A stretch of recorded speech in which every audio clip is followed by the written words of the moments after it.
अस्तित्व क्या है? यह प्रश्न जितना सरल प्रतीत होता है उतना ही गूढ़ भी है।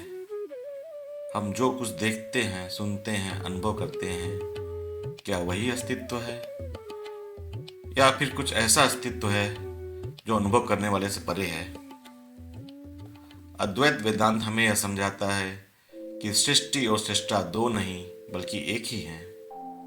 जो प्रकट है वही अप्रकट है और वह सब अस्तित्व है। इसे दो आयामों में देखा जा सकता है, दृष्टा अर्थात अनुभवकर्ता और दृश्य अर्थात अनुभव। अस्तित्व को समझने के लिए कई दृष्टिकोण उपलब्ध हैं। अलग अलग लोग अलग अलग दृष्टिकोणों से अस्तित्व का आकलन करते हैं। तो आइए अस्तित्व को अलग अलग दृष्टिकोणों से समझते हैं। भौतिकी दृष्टिकोण। भौतिकी के अनुसार अस्तित्व वह है जो समय और स्थान में मौजूद है, जिसे इंद्रियों या विज्ञान के माध्यम से अनुभव किया जा सकता है। हमारा शरीर, ब्रह्मांड, ग्रह सब कुछ भौतिक अस्तित्व का हिस्सा है, लेकिन यह दृष्टिकोण केवल पदार्थ तक सीमित है और चेतना के गहरे रहस्यों को स्पष्ट नहीं कर पाता है। दार्शनिक दृष्टिकोण।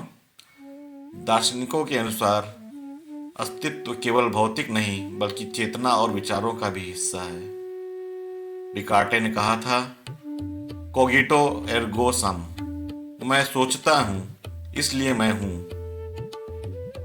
यानी हमारा अस्तित्व हमारी चेतना से परिभाषित होता है।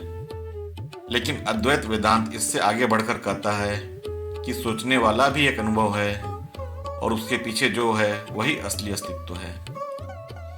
उपनिषदों में कहा गया है, अहम ब्रह्मास्मि, मैं ब्रह्म हूं, अर्थात अनुभव करने वाला ही वास्तविकता का मूल है। एक और दृष्टिकोण है दृष्टा और दृश्य का भेद ब्रह्म। अक्सर हम यह मान लेते हैं कि जो हम देख रहे हैं वही सत्य है, लेकिन क्या सच में ऐसा है?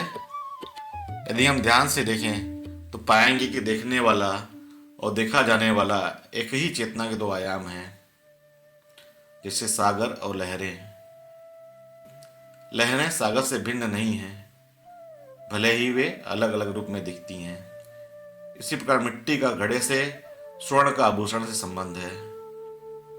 घड़े का अस्तित्व मिट्टी पर निर्भर है और आभूषण का अस्तित्व स्वर्ण पर, लेकिन स्वयं मिट्टी और स्वर्ण सदा अपरिवर्तनीय रहते हैं। उसी प्रकार जो चेतना हमें यह जगत दिखाती है वही जगत का आधार भी है। दृष्टा एक है और वही अपने अनंत रूपों का अनुभव करता है। यह जगत मिथ्या है, अर्थात यह वास्तविक होते हुए भी केवल एक परिवर्तनशील स्वरूप है। लेकिन जो इसे देख रहा है वह सत्य है, क्योंकि वह सभी अनुभवों से, सभी परिवर्तनों से परे है। वैज्ञानिक दृष्टिकोण। आधुनिक विज्ञान भी इसी सत्य की ओर संकेत करता है। क्वांटम भौतिकी कहती है, कोई भी कण तब तक निश्चित रूप से मौजूद नहीं होता जब तक कोई उसे देख नहीं लेता है। इसका अर्थ यह हुआ कि ब्रह्मांड केवल एक संभावना है, जिसे देखने वाले की चेतना ही वास्तविकता प्रदान करती है। सापेक्षता का सिद्धांत भी यही दर्शाता है कि समय और स्थान पर्यवेक्षक के अनुसार बदलते हैं, यानी वास्तविकता निश्चित नहीं है बल्कि यह अवलोकन पर निर्भर करती है। यह विचार अद्वैत वेदांत के अत्यंत समीप है, जहां यह कहा जाता है कि जगत केवल चेतना में ही प्रकट होता है। अद्वैत वेदांत और अस्तित्व की अंतिम समझ। अद्वैत वेदांत के अनुसार सत्य केवल दृष्टा अर्थात चेतना है और दृश्य अर्थात जगत केवल उसकी अभिव्यक्ति है। भेद केवल दृष्टि में है, वास्तविकता में नहीं। ब्रह्म में सत्यम जगत मिथ्या, ब्रह्म ही सत्य है, जगत केवल उसकी छाया। आदि गुरु शंकराचार्य ने कहा, यत्र दृष्टम तत् नाश्यम, जो कुछ दिखता है वह नश्वर है, लेकिन जो इसे देख रहा है वह अजर अमर है। यह सत्य जब अनुभव में आता है तो जन्म और मृत्यु का चक्र समाप्त हो जाता है और आत्मा का वास्तविक स्वरूप प्रकाशित हो जाता है। अस्तित्व की खोज हमें द्वैत से अद्वैत की ओर ले जाती है। जब हम यह समझ लेते हैं कि देखने वाला और देखा जाने वाला अलग नहीं, बल्कि एक ही सत्य के दो रूप हैं, तब सारा भ्रम समाप्त हो जाता है।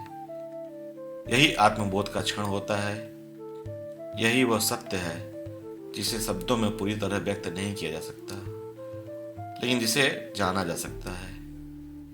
यतो वाचो निर्वंतते अप्राप्य मनसा सह।